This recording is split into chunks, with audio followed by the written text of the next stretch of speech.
Йо, барлықтарыңызға сәлем достар. Мен Шай Ахмет. Бүгін біз менің кланыма обзор жасайтын боламыз. Мен клан ашқан болатынмын. Клан ашу үшін МВП++ керек. И менің кланымның аты Алаш. Сендерге көрсетіп жіберейін.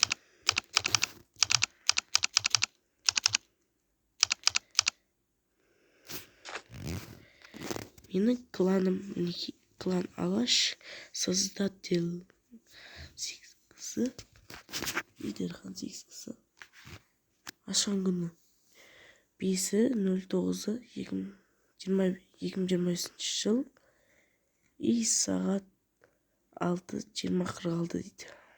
Уровень 14, опыт 10.000-нан 14.000, опыт за месяц, опыт айына 100.931. Кланға 30 адам сияды.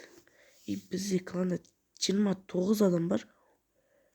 Оның екі адам онлайн, оның біреу мен, біреу кул деген. И сендерге көрсетіп жіберейін. Біздің клан жерде 6-шы орында тұр. 6-шы орында тұр.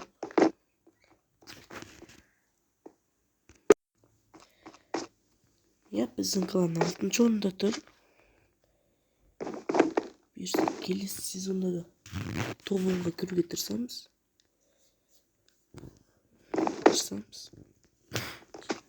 Сау болыңдар, видео қысқа болып қалды, кешіріңдер. Сау болыңдар.